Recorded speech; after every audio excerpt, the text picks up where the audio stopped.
बुलंद आवाज में एक बार हम सभी लोग नारा लगाएंगे, भारत माता की, भारत माता की। बहुत अच्छे। Chief of army staff general Upendra Dwivedi, lieutenant general Dheeraj Seth, GOC Southern Command lieutenant general AVS Rathi, GOC 12 corps brigadier Neeraj Khajuria, commander 75 infantry brigade corps, air commodore KPS Dham, AOC Bhuj air force station, तीनों सेनाओं, कोस्ट गार्ड और border security force, paramilitary forces क्या अन्य forces के भी जवान हैं, केवल बीएसएफ, बॉर्डर सिक्योरिटी फोर्स और हमारे एनसीसी के कैडेट और अन्य बड़े सारे जवानों, देवियों व सज्जनों, सबसे पहले मैं अपनी तरफ से आप सबको रामनवमी की हार्दिक बधाई देता हूं। और आपको ही नहीं, आपके परिवार के सदस्यों को भी मैं बधाई देता हूं। और आप जानते हैं आज का दिन बुराइयों पर अच्छाई, अधर्म पर धर्म और असत्य पर सत्य के विजय का यह प्रतीक है। और मैं सौभाग्यशाली हूं कि विजयादशमी के समय भुज और कच्छ की इस पावन धरती पर मुझे अपने सैनिक मित्रों के बीच आने का अवसर प्राप्त हुआ है। आज हमें झांझ, झमरे, कलारी, पियट्टू, शेरामेलन और गत्ता जैसे मार्शल आर्ट की अनेक शानदार प्रस्तुतियां भी देखने का अवसर मिला है। ये प्रस्तुतियां एक तरफ तो हमारे साहस, परंपरा और गौरवशाली धरोहर की झलक प्रस्तुत करती हैं और दूसरी तरफ ये चीजें डिसिप्लिन और टीम वर्क की भी प्रतीक है। इसके अलावा आज हमें एनसीसी कैडेट्स द्वारा राष्ट्रीय एकता पर आधारित सांस्कृतिक कार्यक्रम भी देखने को मिला है, जो हमारी विविधता और एकता को भी दर्शाती है। मैं इन परिस्थितियों में शामिल सभी जवानों को और सभी कैडेट को पुनः हार्दिक बधाई देता हूं। साथियों, अभी कुछ समय पहले ही मैं भुज आया था। उस समय मेरी इच्छा थी कि मैं बड़े खाने में आप लोगों के साथ बैठकर भोजन करूं। हालांकि परिस्थितियां कुछ ऐसी थी, वह संभव नहीं हो पाया। उस दौरान मैंने सोचा था कुछ भी हो, मैं जल्द ही आप सबके बीच लौट कर आऊंगा और बड़ा खाने में आप सबके साथ बैठकर भोजन करूंगा। और हमारे army chief general Upendra Dwivedi ने वह अवसर मुझे उपलब्ध करा दिया है और मुझे खुशी है कि फाइनली आज मैं आप सबके बीच यहां पर उपस्थित हूं। साथियों, भुज और कच्छ की यह धरती सिर्फ एक भौगोलिक स्थान मात्र नहीं है, बल्कि यह धरती अपने आप में एक इमोशंस है, एक यह साहस की गाथा है। 1971 का युद्ध हो या 1999 का कारगिल युद्ध, कच्छ की सीमाओं ने हमेशा हमारे सैनिकों की बहादुरी को देखा है। यह वह धरती है जिसने प्रकृति के प्रकोप और शत्रुओं के आक्रमण दोनों को सदियों से चुनौती दी है। इस धरती में रेत भले ही है, लेकिन उस रेत के रग रग में वीरता कूद कूद कर भरी हुई है।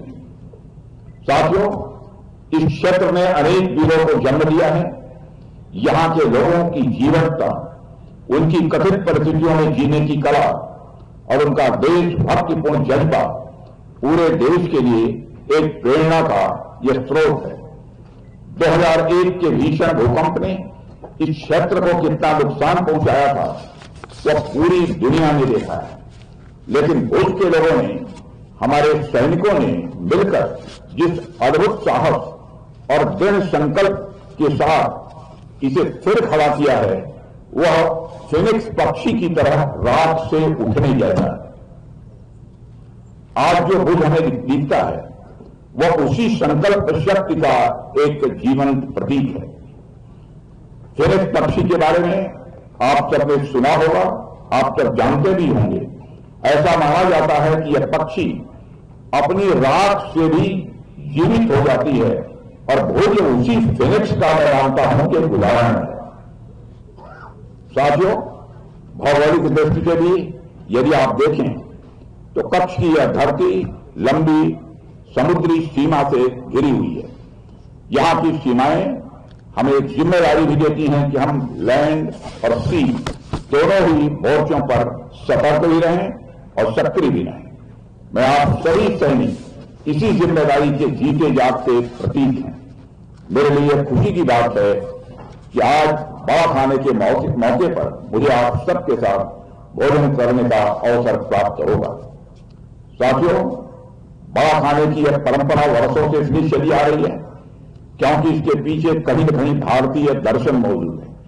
जैसे आप देखिए, हिंदू धर्म में जो 16 संस्कार होते हैं उनमें से अधिकांश संस्कारों में इस बात का खास ध्यान रखा जाता है सभी लोग बैठकर एक साथ खाना खाएं। बड़ा खाना सामूहिक भोजन के साथ साथ भावनात्मक जुड़ाव का भी यह प्रतीक है। यह हमारी आर्ट फोर्सेज की वह सुंदर परंपरा है जहां हैसियत, पद या वर्दी का कोई भेदभाव नहीं रहता। सब एक साथ बैठकर भोजन करते हैं। यह परंपरा हमें यह संदेश देती है कि हम सभी एक परिवार हैं। साथियों, हमारी आर्ट फोर्सेज में यह परंपरा वर्षों से चली आ रही है।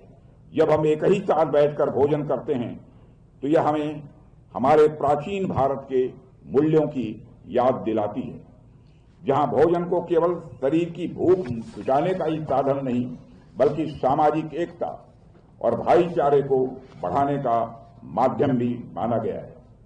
मुझे विश्वास है आज का यह बड़ा खाना आपके दिलों में भी उसी एकता और भाईचारे की भावना को और प्रगाढ़ करेगा। साथियों, जब भी मैं आपसे मिलता हूं तो मुझे गौरव की अनुभूति होती है कि हमारे राष्ट्र की सीमाएं आपके जैसे साहसी और समर्पित योद्धाओं के हाथों में पूरी तरह से सुरक्षित हैं। आप सब निस्वार्थ भाव से कभी तपते रेगिस्तान में, कभी बर्फीली चोटियों पर, कभी समुद्र की लहरों के बीच और कभी जंगलों की गहराइयों में हर चुनौती को सिर्फ देशवासियों के लिए मुस्कुरा कर स्वीकार करते हैं। आज जब पूरा देश दशहरा मना रहा है, हमारे बच्चे उत्सव मना रहे हैं, तब आप सब सीमाओं पर तैनात रहकर यह सुनिश्चित कर रहे हैं कि उन उत्सवों का उल्लास किसी भी सूरत में कम न होने पाए। आपके इस त्याग और समर्पण के लिए यह कृतज्ञ राष्ट्र सदैव आप सबका ऋणी रहेगा। साथियों, आज जब मैं आप सबके बीच आया हूं तो मैं आपके समक्ष आ रही चुनौतियां और अवसरों पर कुछ बातें यहां करना चाहूंगा।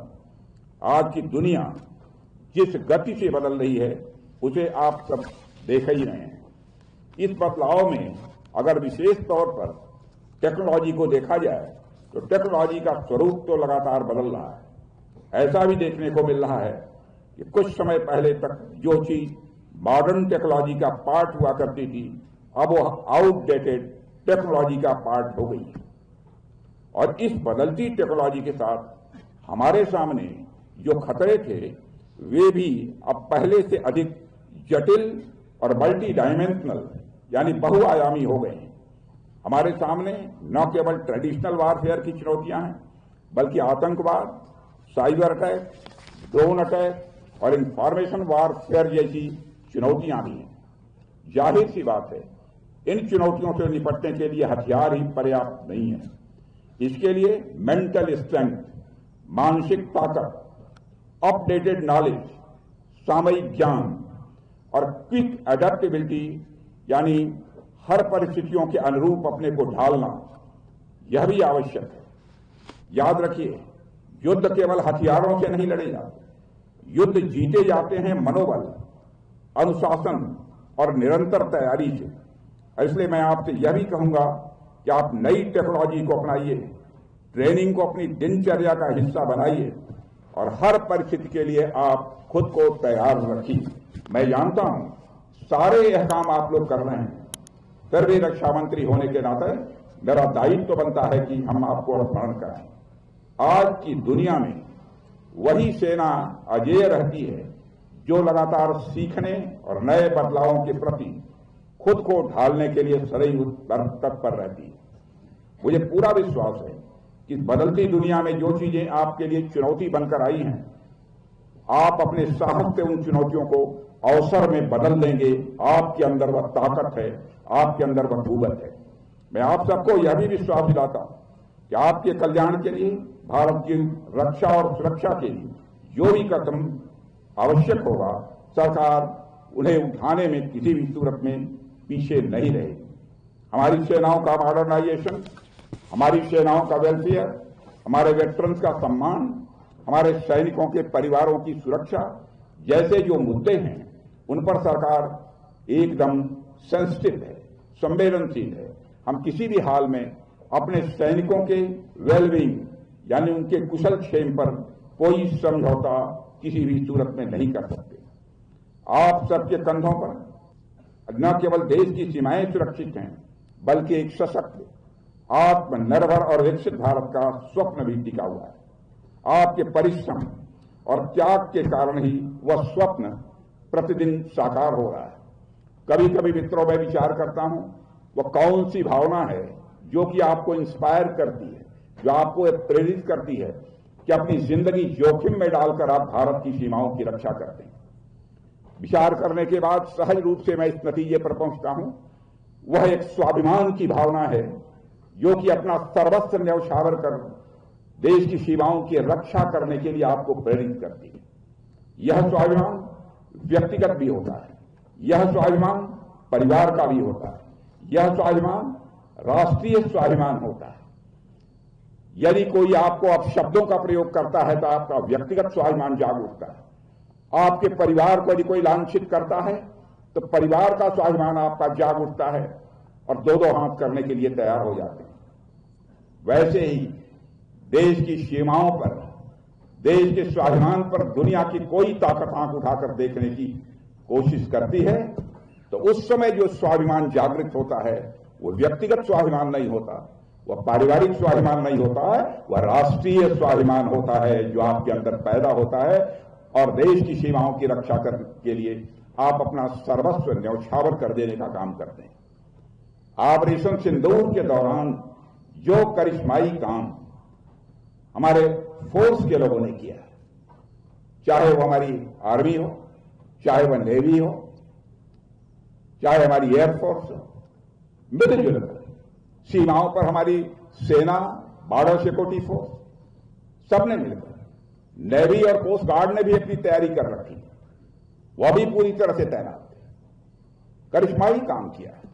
मैं अभी जब देख रहा था यहां पर सामने, तो मैंने देखा कि हनुमान जी को, तो मैं बैठे बैठे इसी नतीजे पर पहुंचा कि ऑपरेशन सिंदूर के दौरान हम लोगों ने हनुमान के ही आदर्शों का पालन किया, क्योंकि वह कथा आपको मालूम होगी। एक बार लंका में तोड़ फोड़ करते हुए जब अशोक वाटिका में जब सीता जी थी, हनुमान जी पहुंचे थे, तो सीता ने कहा, क्या हनुमान, तुमने लंका में इतनी तोड़ फोड़ क्यों की, क्या जरूरत थी इसकी, क्यों इतने लोगों को मारा? तो उस समय हनुमान जी ने कहा कि हे माते सीता, जिन मोहि मारा तिन मोहि मारे। ऐ माता सीता, जिन लोगों ने हमको मारा, हमने केवल उन्हीं लोगों को मारा। ऑपरेशन सिंदूर में भी आप सबने यही करके दिखाया।